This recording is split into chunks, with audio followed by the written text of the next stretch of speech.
Good morning, everyone, and welcome to this webinar with Mazars on cybersecurity in the COVID-19 work from home age. My name is Natalia Rosa from Big Ambitions, and I will be your moderator today. Who would have thought a few months ago we'd all be working from home, hopefully not in our pajamas, and connecting on spaces like these? The reality is that for many of us, COVID lockdown regulations have required us to completely re-engineer how we work every single day. That includes working from home, working remotely, and something that those cyber criminals are a great deal more comfortable with than we actually are. This new normal's also left us with gaping vulnerabilities from an IT security perspective. So I'm very pleased today to be joined by Mazars National Director of IT Advisory Terence Govender and Mazars National Director Forensic Services, Christo Sneeman, who will share some very practical tools on how to safeguard yourself and your teams against cybercrime as you're forced to work from home. This is an engaging webinar, so we would love to receive your questions throughout the session. They can be posed in the Q&A folder on the bottom of your screen. Please keep them coming throughout the session. We will endeavor to run through all of them after we've heard from both Christo and Terence. You'll also note that there's a chat button at the bottom of your screen, which you're welcome to use to communicate with your fellow attendees. Perhaps kick us off by letting us know where you're working from today. And finally, we are recording this webinar, so you will have access to these very practical tips after the webinar. On that note, it gives me great pleasure to introduce Christo, who will be welcoming us today with these very practical tips. Christo, the floor is yours. Hi, good morning, Natalia and Terence, and thank you for facilitating this very important webinar. And also good morning to everybody joining the webinar.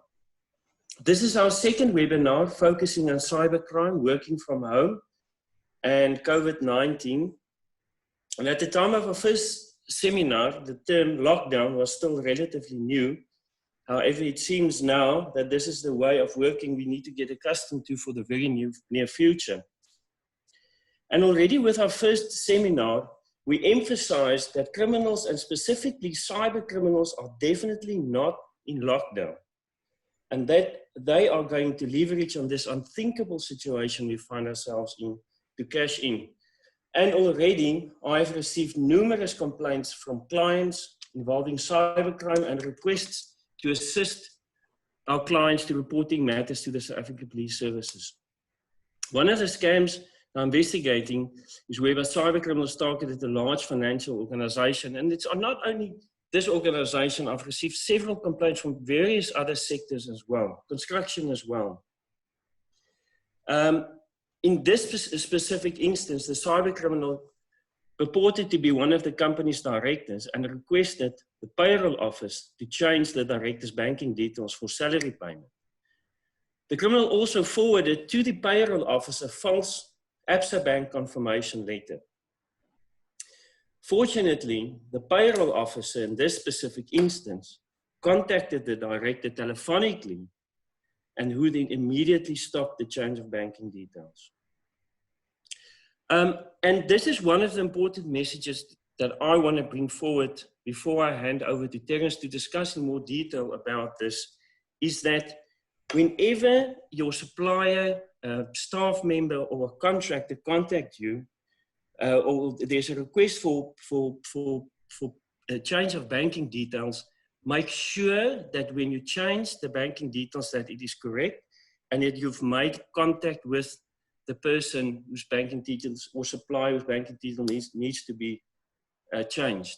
Also, never accept an email and that you are thinking that you're speaking to the person, the correct person, that the email that you have received. Always make sure in that regard. But Terence, I'm going to hand over to you for us to take you through your slides and to give us a more in-depth and detailed discussion. Thank you, Christo. Terence, if I could just ask you to take over my screen and share your presentation. It's so lovely to see everybody on the chat. We have people from all over the country, and also we have one from Nigeria and one from Uganda. So just keep telling us where you're working from. I hope you're working from home, and I hope you're working safely. And we currently have Q&A coming through already on our platform. If you're wanting to ask a question, you're welcome to do so. You can do so in the Q&A folder throughout the presentation. Terence, the floor is yours. Thank you very much. Thanks, Krista, for that introduction. You've made my job a little bit more easier. Thanks, Natalia, for facilitating this, and good morning, everybody. The intention of the webinar today is really to guide you, and I think as an employer or as an employee, to give you some guidance on protection of what to do and how to manage in times like this. It is an unprecedented situation that we find ourselves in. So if you take to the end of the presentation, which is really, what do you do to protect yourself? And if you take out a couple of points from there, then this webinar would have been well worth it more than anything else. So what we're going to do is really just spend a couple of minutes around just what is happening in the world out there. What is cybercrime about? Looking at it specifically in the context of COVID-19, looking at the industries that will be targeted and why. And then what can you do? I can go on talking about cybercrime and fraud and abuse for probably the next 2 or 3 days, but we've got limited time, and let's see how we can help you in the time that we have just to be more cybercrime aware or cyber conscious aware more than anything else. And I look forward to your questions. I think the first thing is, let's just look at what is the definition of cybercrime. We hear this word cybercrime, a lot of people hide away from it because they think techno. But let's just look at the US Department of Defense, and I'll break it down for you into a layman's term. The Department of Defense says cybercrime or computer-oriented crime is a crime that involves a computer, a network. The computer may be used in the commission of a crime, or it may be the target. Cybercrimes can be defined as offenses that are committed against individuals or groups of individuals with a criminal motive to intentionally harm the reputation of the victim or mental harm or loss to the victim directly or indirectly. In layman's terms, it's simply a crime that involves a computer, a network, the internet, and literally the intent is to cause harm or to cause loss. And that's simply what it is. It's called the invisible thief these days, or the modern invisible thief these days, because you don't see it, it happens to you. So now that we understand a little bit about what is cybercrime, let's take a look a little bit about what's happening, okay, before COVID-19 and after COVID-19. So clearly you can see December, the Moroccans hacked South African government, the social department was hacked, Post Bank lost 30 million rand in a tech heist by cybercrime syndicate, and Standard Bank of South Africa was hit by sophisticated coordinated fraud by a Japanese cyber criminal, and they lost 300 million rand through ATM fraud. Several months later, $32 million stolen from Tokyo cryptocurrency exchange in a hack. And most recent, July last year, by IT Web, South Africa's average data breach cost comes to 43.3 million rand. So clearly there is hacking taking place. It doesn't stop, as Christo said. It doesn't mean that we're in lockdown, that the cyber criminals are. This is absolutely happening. It's taking place day by day, and we'll see some interesting stats after this. So whilst this is happening, we now have coronavirus outbreak. Okay, what does this mean, and how is this any different now? So just the most recent, this is literally as of the 9th of April, hackers have hit every country on earth with coronavirus themed cyber attacks. This is real, this is happening. In addition to malware and phishing emails, which I will unpack, so don't worry about the lingo for now, we'll unpack that later. Google has blocked more than 240 million spam messages related to COVID-19. This is just in the last 3 weeks, just by the way. Google said hackers are trying to take advantage of email users by impersonating government authorities like the World Health Organization and capitalizing on less secure remote work setups. And Krista mentioned the case that he's busy with in the beginning. So clearly you can see the impersonation. What Krista explained earlier on was an impersonation of someone trying to be someone else, issuing an instruction, very real, which I'll also give you an example of at the end, and literally trying to get them to process a transaction. And that's just one of the ways of what is happening in the situation of where we find coronavirus, and what this means where people or hackers are actually taking advantage of the situation that we find ourselves in. So now that we understand a little bit of that, let's just have a look at some interesting facts. So on average, 75 records are stolen every second by hackers.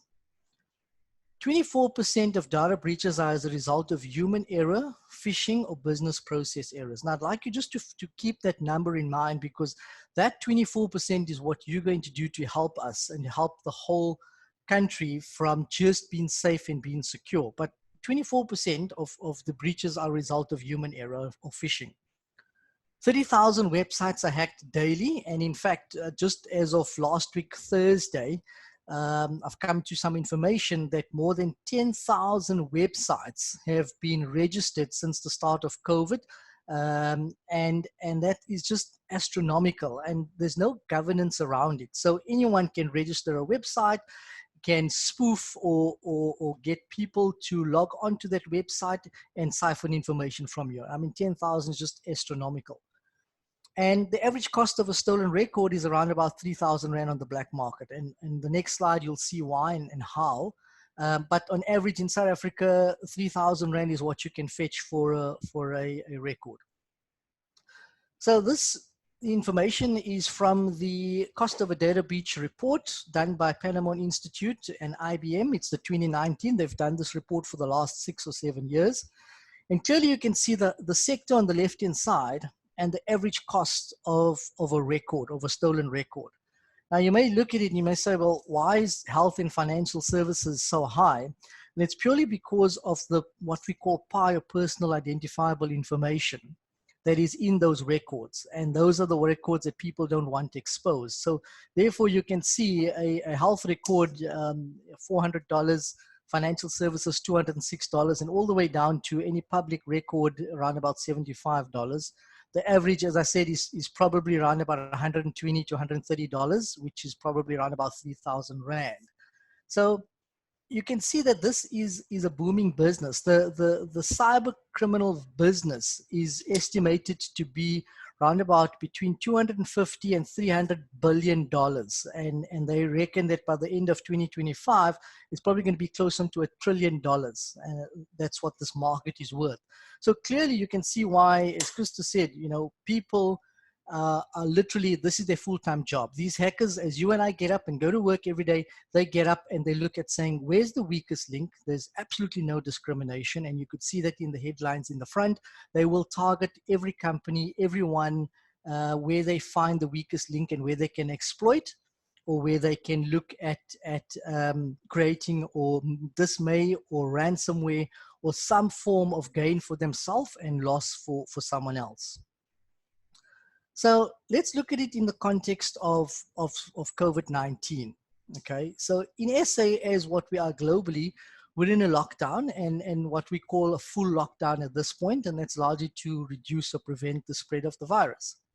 But at the same time, it's also resulted in unprecedented amount of work from home situations where you have entire companies, not the usual 2 or 3 or 5 or 10 people working from home. You have an entire company working from home. Very few organizations have catered or prepared for this type of business continuity planning. Most have disaster recovery plans, or they have sites. And basically, if there's a failure in a server or a computer system or an application, you literally work from a specific remote site, but not work from home for the entire business, as I mentioned. So what does this mean? All types of employers and employees are vulnerable. And let's understand why they're vulnerable. Generally, when people are at home, they are more relaxed. They have the mindset of cybercrime only happens at work. It only happens at the office. It's not going to happen to me at home. How did they know where I live? How do they know what I do? So there's this mindset. More importantly, when people are at home, they are, especially in this situation, they are worried about protecting themselves. They're worried about protecting their families. They're worried about, oh, if I'm going to go to the shop, what's going to happen? If I contain the virus, what's going to happen? So the mindset of cybercrime is the last thing on their mind. The first thing on their mind is protecting themselves and protecting their families.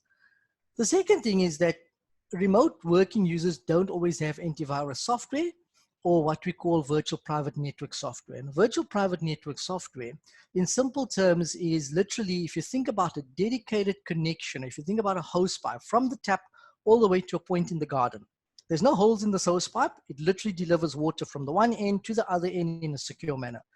A virtual private network does the same. It encrypts your information from your machine at home right through to a secure server, either at your office or a secure site, and allows you to transact without anyone sitting in between trying to access or siphon off this information. And that's really what virtual private network software does. Home computers, so that's pretty much work computers. Home computers rarely have antivirus software or personal firewall software. Generally, people will have some form of basic antivirus software, and even that, if it's not updated with the latest files, it's like a flu. When you get a flu, you get a antibiotic for it, and you are fine. If you don't get the antibiotic, you continue to be sick. So it's the same way. If you don't update your signature files, you are vulnerable. And more importantly, a lot of people don't have personal firewalls. And a firewall is really a device that protects what you have inside your home computer, or if you have a little home network, to the outside network, to the cyber criminal. And we talk about firewalls very much in a corporate scenario, but you get software that you can actually load on your PCs at home that protects your home PC from that perspective. So now that we understand the context of what this does, this creates a perfect playground for a cybercrime or for a cyber hacker, because they have what they need in the fact that you are not on guard, you don't have the relevant software, and as the opening statement from Google is that they are prying on the people who work remotely who don't have the security, so they look for those opportunities. So within that, I want to get to who's the targets and why. Now that we understand a little bit more about what's happening, and we understand the cost of the data breach, and we understand why it is happening, let's start to look at what are the targets during, or who are the targets during this COVID pandemic, or whilst we're in this lockdown scenario. So my first point is everyone remains a target. Cybercrime criminals have no discrimination. They start from the weakest link. They don't care if you're a corporate, if you are a PC at home. They want to harm, they want to gain as much as they can, and they want to create loss. And they don't care who it is at the end of the day. However, in this scenario, I want to focus on sort of three, let's call it three main users or industries or sectors. And we're going to look at why, and we're going to look at basically how this happens. So the first is all working home users, okay? Why? They have little to no antivirus software. They have no personal firewalls. Not all work computers have secure linking software, such as VPN, which I just mentioned. And generally now we're spending a lot more time online. So apart from doing work, the kids are doing projects on school online. We're now bored in the evenings or bored sometimes during the day. And now we're spending time on the internet. We're surfing sites. We're looking for things. So there's far more activity that's taking place. And again, it creates that perfect storm, or that perfect recipe for cyber criminals. The second lot is the SMME sector, the small, medium enterprises. And the reason why they remain the target is because they don't often have the budget to spend on security software, monitoring tools, and resources. And let's face it, these tools sometimes can be hundreds of thousands, if not millions of rands to secure and protect. In fact, there's an industry saying that the more money you spend, the less downtime and the more protection you'll have. So these SMMEs generally don't have the capability, the capacity, the tools that actually report this. So in the time that you're not at the office, no one's looking at these monitoring, no one's looking at these tools. And if there are tools, they're pretty much reactive tools. They're not proactive tools. And again, the more you spend, the more proactive you get, and the more monitoring you'll have. Then what we've also seen is there's a move to offer online services. So whilst we're in this lockdown period, and for example, let's take restaurants. So they can't trade, but what they can do is offer online services so they can deliver something to your house. So all of a sudden, not to lose out on business, which is really proactive in their nature, they start to offer online services where they say, go onto our website and you can request a meal and your delivery time, and we'll have it delivered. You pay for it, they link a little payment gateway to it, you pay for it with your credit card. But they do that in an unprotected manner. So they don't have the relevant security or the HTTPS, what we call secure transaction platform that sits behind it. So you go and you load in your credit card details and you load your personal details, and all of this information is now in an unprotected site More so if you don't have a virtual private network, you're just sending that information across the internet in an unprotected manner. So SMMEs remain the target because of the fact that you got such easy access to this information, and many people in the situation are trying to earn a living. So they are trying various services to do it, and online seems to be the most practical. Then last is the health and the medical industry. So what's been happening here is that hackers are already claiming to have sequence pathogen formulas in return for cryptocurrencies. And we're seeing that more and more. And I can see that, you know, if we get to a stage where the pandemic continues, the death rate and mortality rate increases, and we still don't have a form of a vaccine, you're going to find that pharmaceutical companies and many others are going to try and see, well, maybe there is some science in this. Maybe they do have some formula. Maybe there is some truth. And they basically then move from there into saying, okay, I'll pay a cyber currency or cryptocurrency to see what is in there. So it's starting to happen already. The second is in the US, the UK, and I've recently heard about South Africa as well. There's already scams where people are reporting sites of offering ventilators and masks, and you pay and there's no delivery. So that is already happening, and that is very practical. So again, the three areas are around home users, no virus software, SMMEs, no budget, and the health industry purely because of what we're seeing within the pandemic itself, and where people are just trying to gain a quick buck. How are they doing this? Three main areas: phishing, ransomware, and malware. Phishing is a very, very sophisticated, targeted approach. Crystal explained a little bit about it in the introduction. It is literally where a cyber hacker takes a very sophisticated way or approach of sending you an email. They do some reconnaissance. They understand a little bit about you or your company. And they then send you an email, as Crystal explained, and they say, we want you to do X. You look at it, you think it's absolutely valid because it's coming from the person. I know the person, I have trust in the person, and let me execute this instruction. I'll give you an example of that in the next slide, but essentially that's what phishing does. They use the opportunity to phish information from you. In a time like this now with our pandemic, they may send you an email and say, we noticed that you've been at the local shopping mall and we're doing some contact tracing. Please, can you fill in this form? We'd like to direct you to a nearest testing center. And you go in and you fill in all of this form with all of your details, and there goes your information from that perspective. Either that, or they use that opportunity to then drop malware onto your PC. So malware is a piece of information. It's called malicious software. And literally it sits on your hard drive, on your machine, on your email. And at a certain time or a certain instruction, they take control of your machine. They copy your machine, they copy the content of that machine off slowly. And eventually they lock the machine, and then they ask you for a ransom. And you get this email that says your machine's been locked and we'd like the X amount of Bitcoins for the ransom. And that's where the ransomware comes into play. So that's how they're literally doing this from that perspective, in the form of either phishing or a malware that gets transferred, or a ransomware that they literally lock your machine and they ask you for some form of ransom in Bitcoins, or they're going to publish your information on the internet. And that's essentially what they do.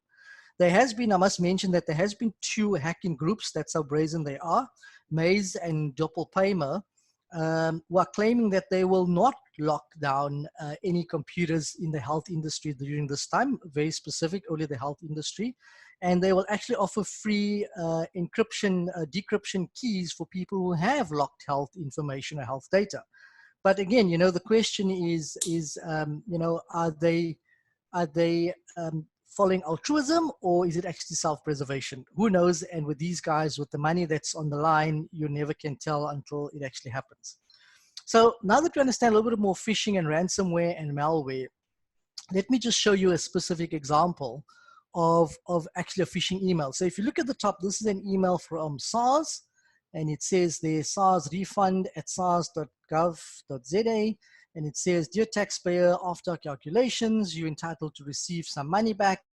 Please download the attached form and process your tax refund. Note the tax refund will take 48 hours to reflect in your account. Thank you very much, South African Revenue Services, Tom Moyani, who was the previous commissioner. So this is probably one of the more older ones, but still doing its rounds.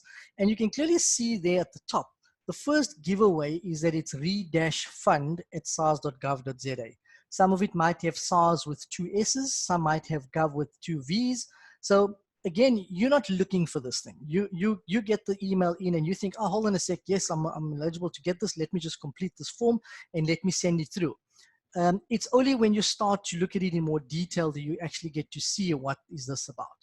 So please be on the lookout for this type of things. It's going to happen. As you've seen, it happens more and more, and it will be on anything. It will be on COVID. It will be on your tax.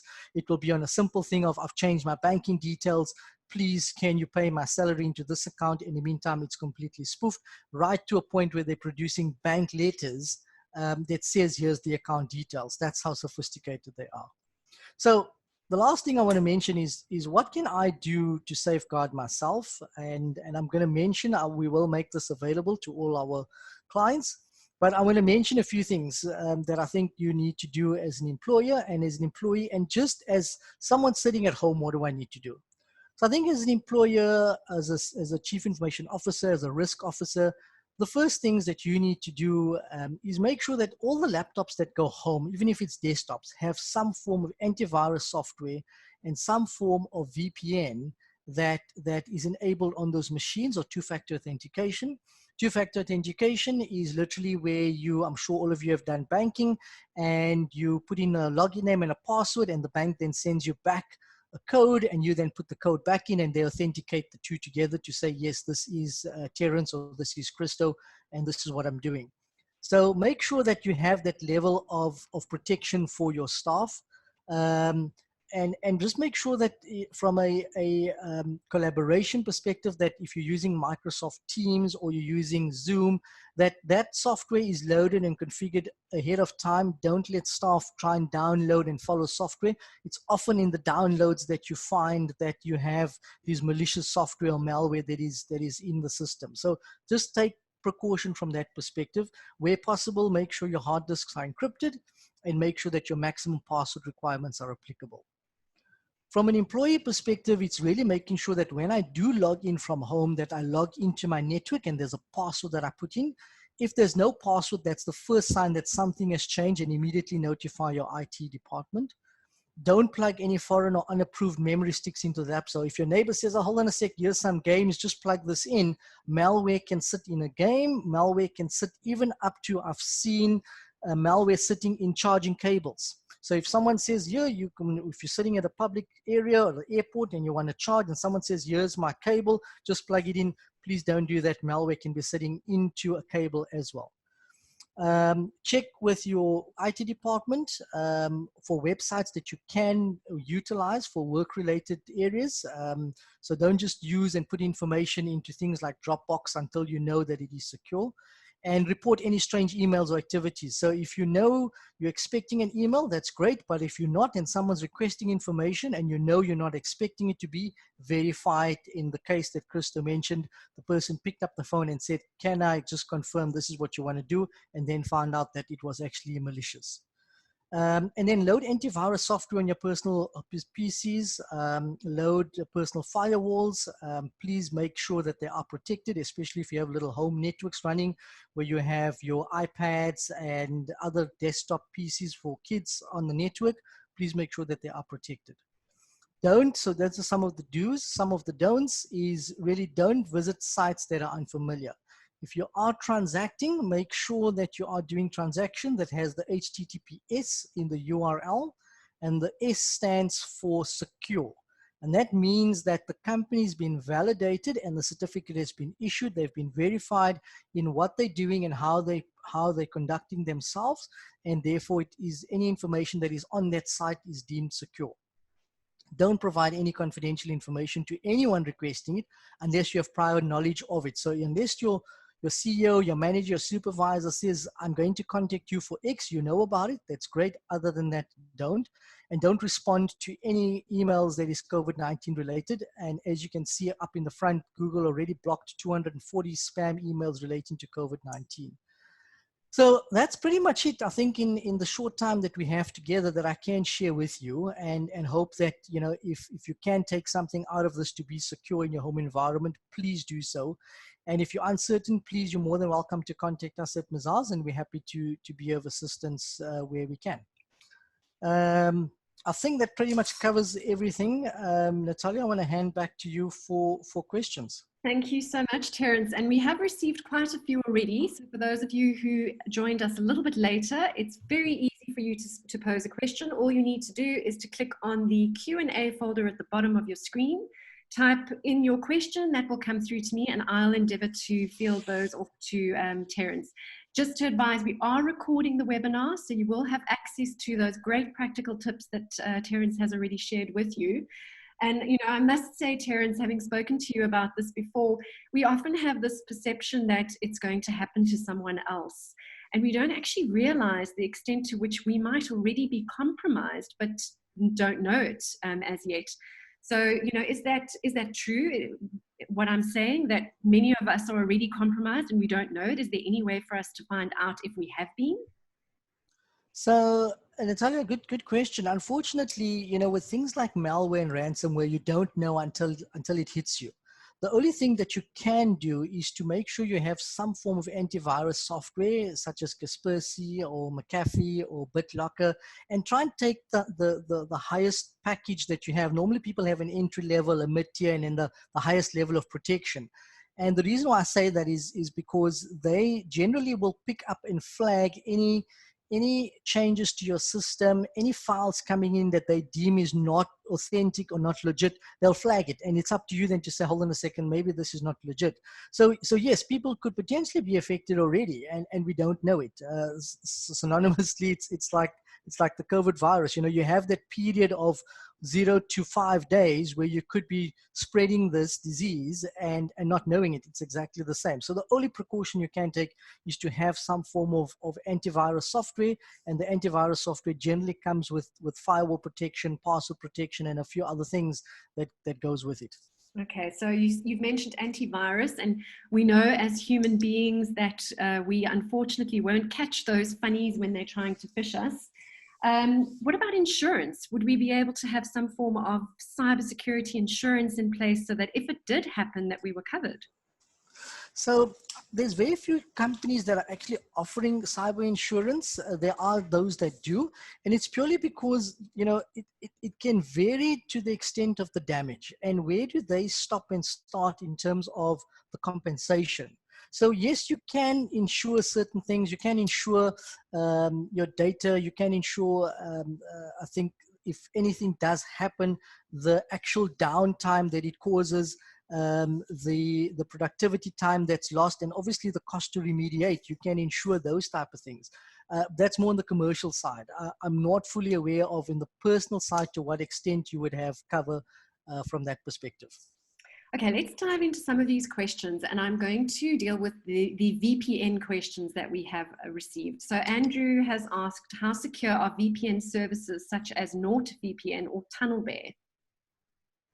So all Nord, TunnelBear, all of them do the same thing. They all encrypt data. I don't want to get too technical, but it depends on the level of encryption. So you can get 128-bit encryption. You can get a 256-bit encryption. So try and see what's the highest level of encryption that you can find within VPN. But generally, any form of VPN will be better than having nothing at all, if that makes sense. Okay, and when a VPN lists a network as trusted, what does that mean?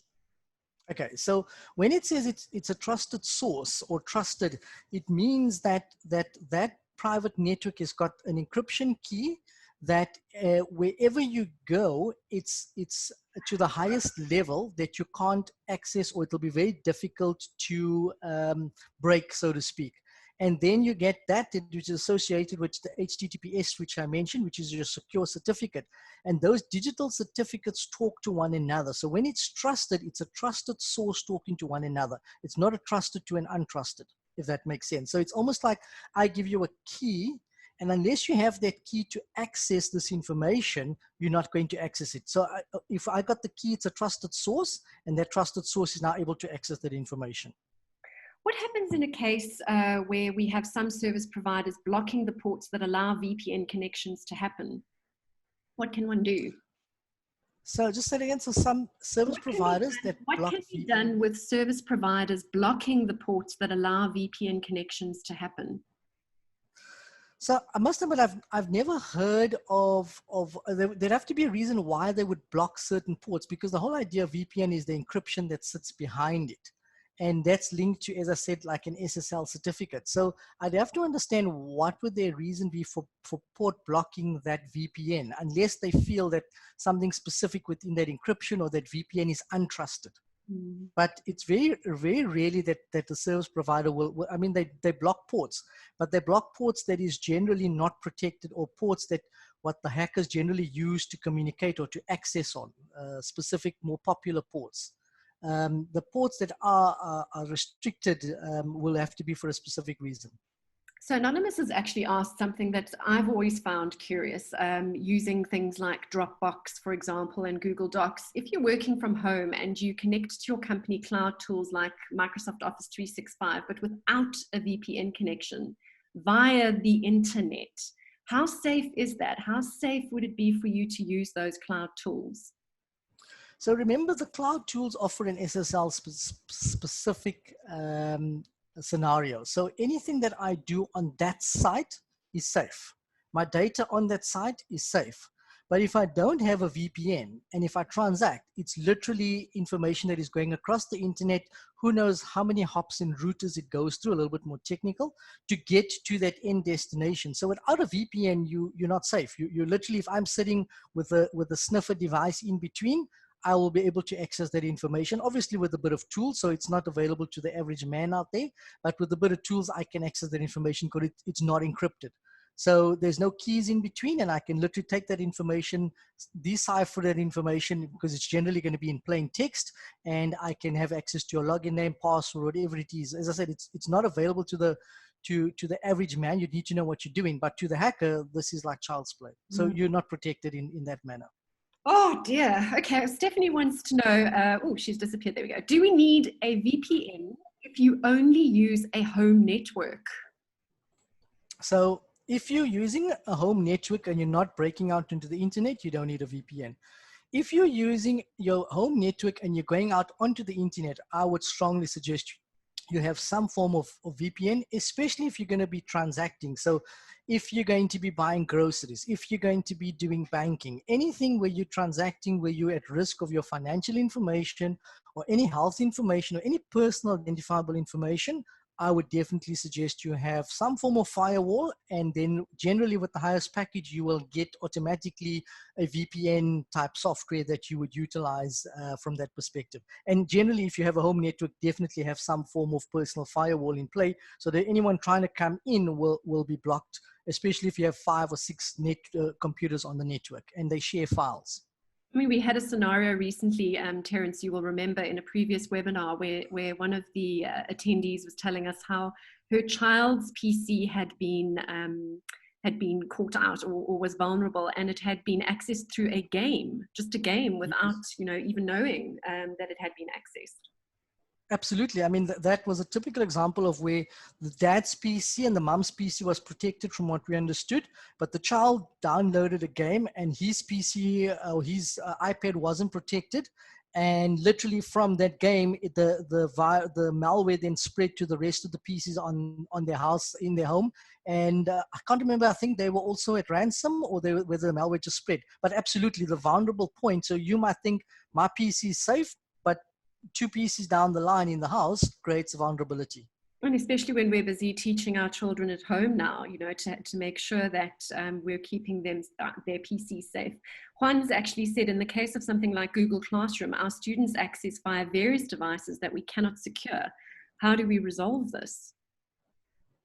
So I'll give you a typical example of my daughter. So they also moved on to a cloud, and what I've done for her PC specifically was try to secure it locally. So made sure she's had a personal firewall on the machine that she's transacting into the Google environment with the VPN. And more than that, you really can't do more than that security. But if you're transacting with the school system and they don't often have all the sophistication and the tools, try and protect what you have and what you can from that perspective as best as you can. Let's talk about different devices. And, you know, I think people often think that they're only going to be vulnerable on their PCs. But if we look at our phones, for example, how often are we updating the systems on our phones, the apps on our phones? How secure are we on a device like an iPhone, for example? Or even for that matter, different types of computers. How is a Mac less vulnerable than a normal PC? Can you just chat to us a little bit about the different devices? Sure. So if you take, let's take Mac, and Mac uses something called iOS, which is a specific Apple Mac operating system. And the way that system is written is I think a lot more secure than what we call Android devices. Android devices are your Windows devices, your Windows driven application phones. So any device that is not an Apple uses an Android. So whether it's Samsung, whether it's Huawei, whatever it is, uses an Android device. Because it's a Windows environment, they generally are more susceptible to writing or to experiencing malware and experiencing any form of breach from that perspective. I think Apple is just written in a way that is a little bit more secure. Not saying that Apple can't be hacked, it definitely can, but it's a little bit more secure and it takes a lot more around hacking it than Windows. Windows, I think, because it's so common, it's easily written into from a vulnerability or a malware or a virus perspective. So there is a difference. They're both vulnerable, but I think your Windows devices are a little bit more vulnerable, a little bit more easier to access if you don't have the relevant antivirus software, the relevant patches and fixes. So previously also people asked about patches and fixes on the home PCs. So generally every operating system that comes out with a code. And sometimes there's a vulnerability in it and Microsoft will release a patch or a fix that you should download. And often sometimes you'll see, it'll tell you it's running an automatic update in the background. It's updating a file where there's potentially a vulnerability or a fix that needs to happen. So there are all vulnerabilities that exist, Natalia. It's just that the Windows devices are a little bit more vulnerable and you'll have to do a little bit more in protecting them than your Apple devices. And it's also important to make sure that we're keeping those apps updated and updating that software on an ongoing basis, and even your internet browser, you know, keeping that updated. We often forget about things like that, but there is quite a high level of vulnerability if you don't keep those things updated.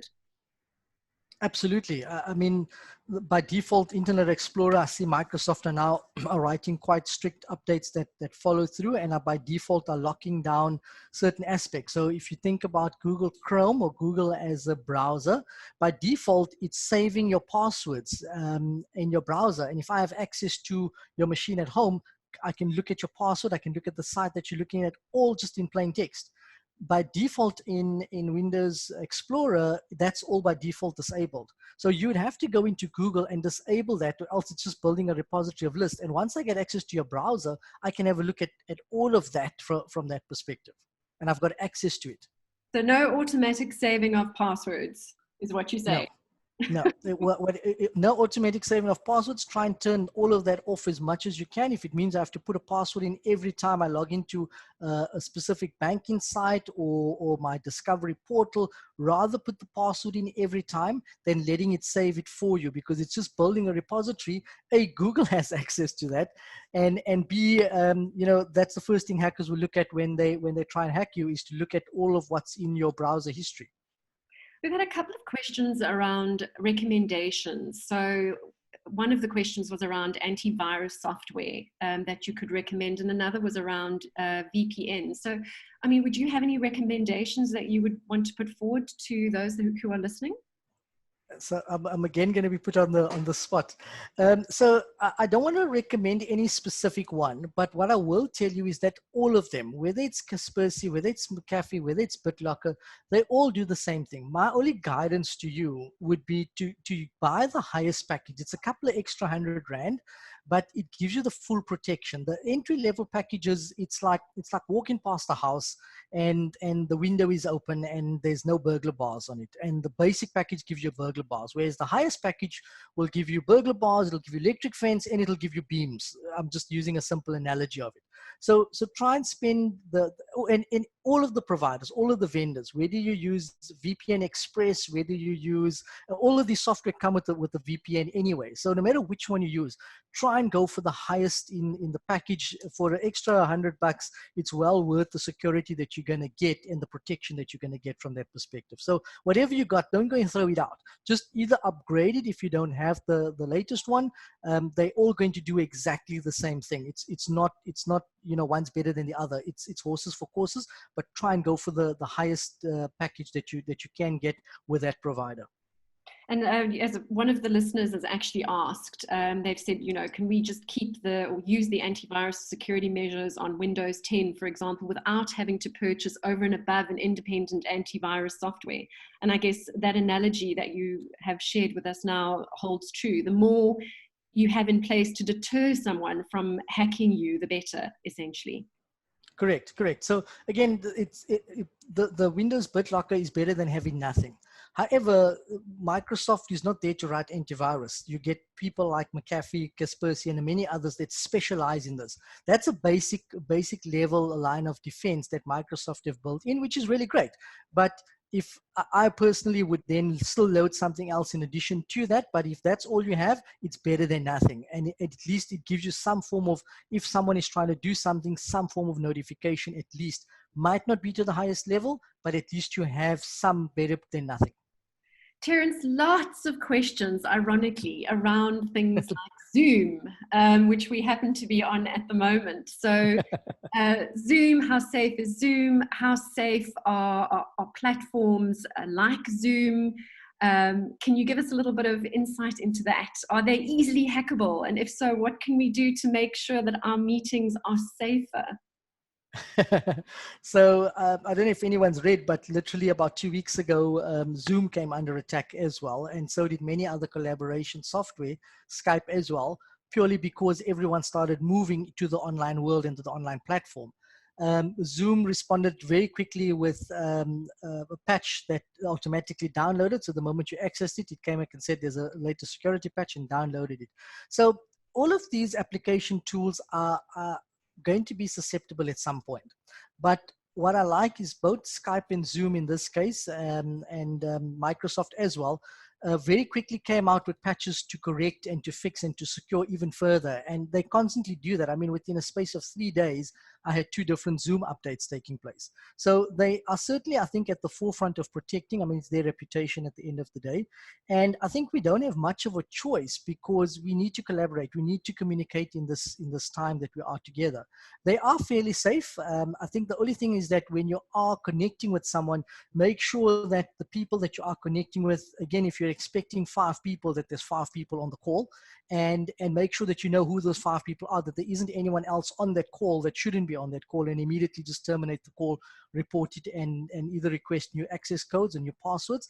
I noticed Zoom also have increased the password level. So they went, I think, from 12 to 14 or 16 digits password. So again, they're all trying to ensure that they do their best to secure their software. It is still fairly safe to use in my opinion and in what I've seen, but there are things, like I said, that you should just make sure that you are checking when you do use these collaboration tools. What about when you have to provide your banking information in an application form, an online application form? And I'm thinking specifically, with this UIF and the TERS stuff, we're having to put our banking information onto online platforms. And how secure is that?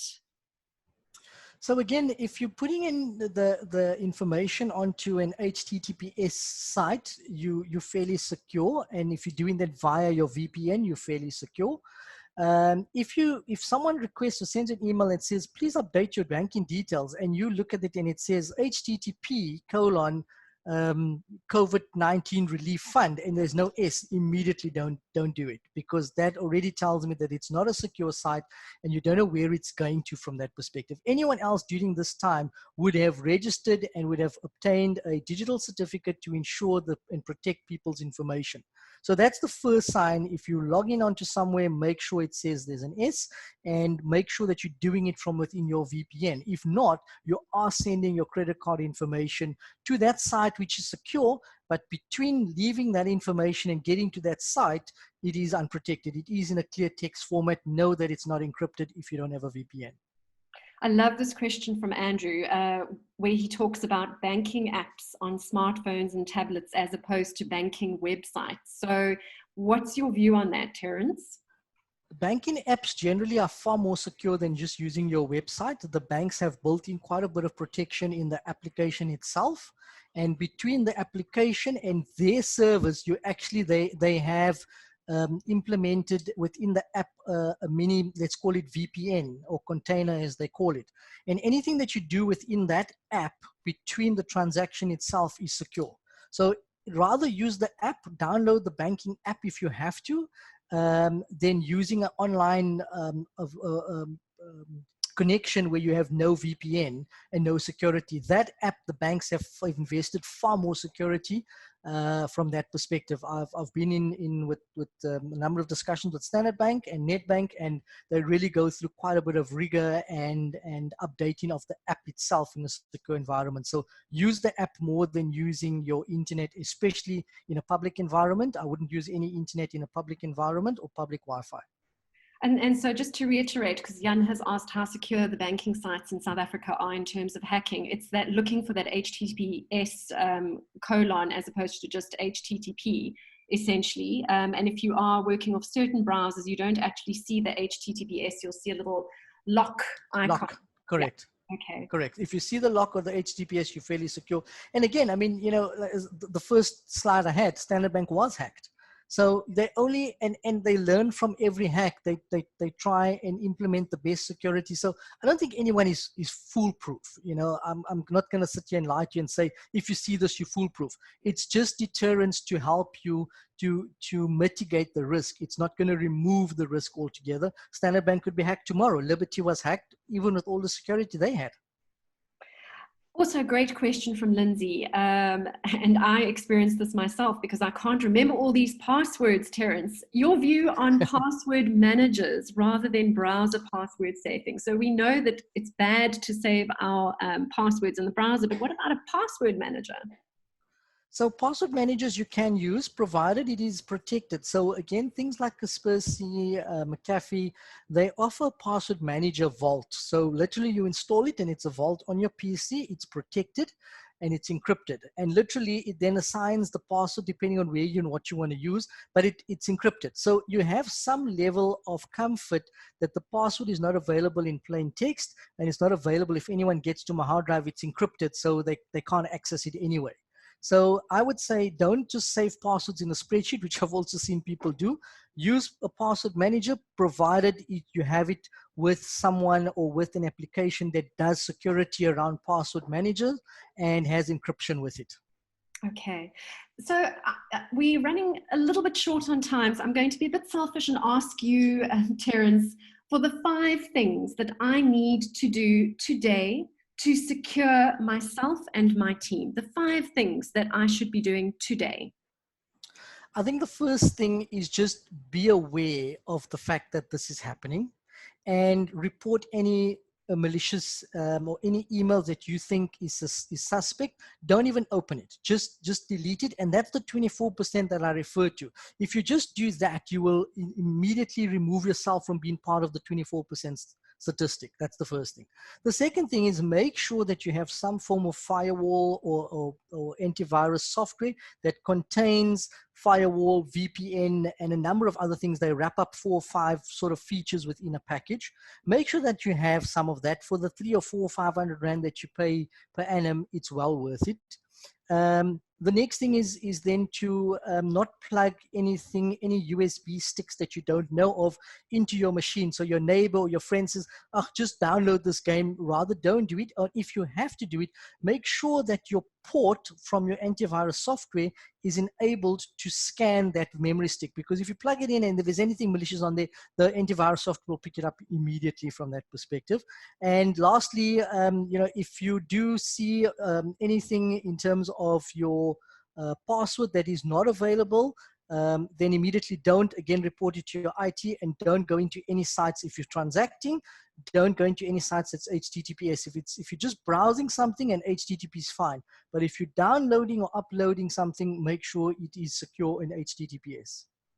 I want to end off rather somberly, but perhaps it will help people pay attention and to make sure that their teams are also paying attention. And that is how to check, first of all, if you have been compromised, and secondly, what the correct procedure would be to follow when you suspect that you have been hacked. Who do you contact? Is there an authority outside of your own IT department, for example, that you should be communicating with? What do I do if that happens to me? So firstly, no, the cyber bill currently is busy setting up a hotline that you can call at any time and report it, and they will then trace it.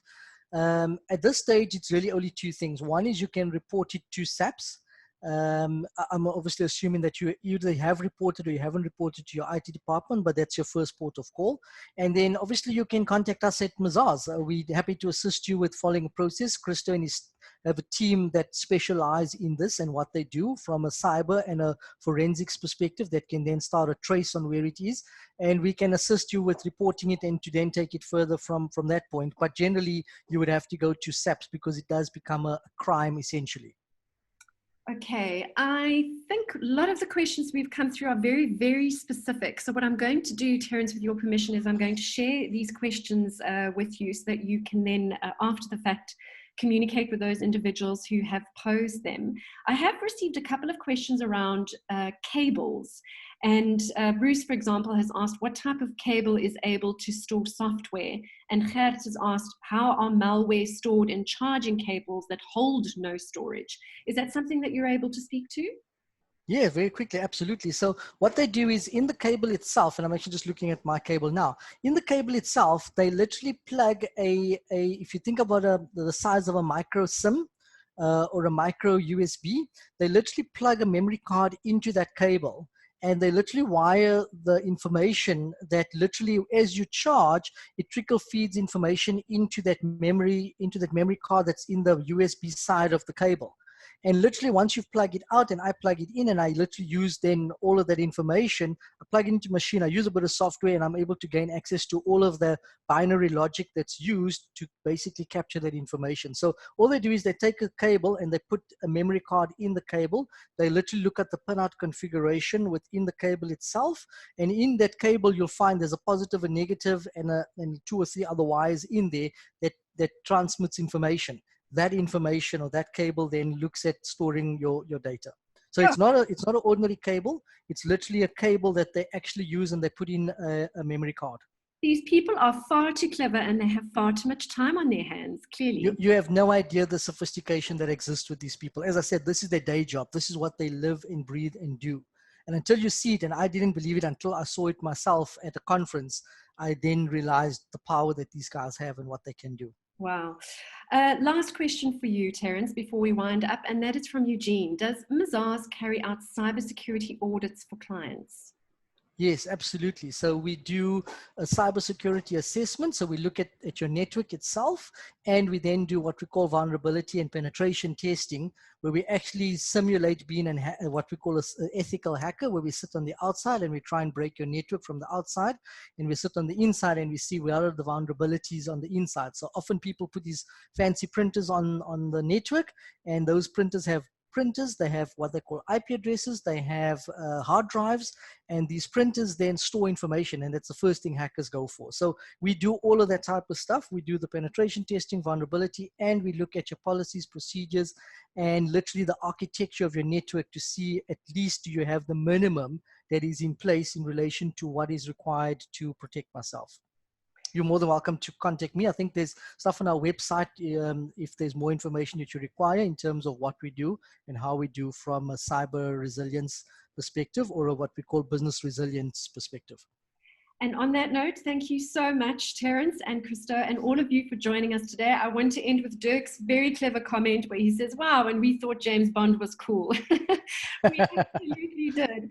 Thank you to all of you. Please stay safe, not only physically, but also from a cybersecurity perspective. And we will release the recording in the coming days. So keep a lookout for that. And yeah, just keep yourself protected. Thank you, Terence and Christo. And until the next time, goodbye. Thanks. Bye-bye. Thanks, bye.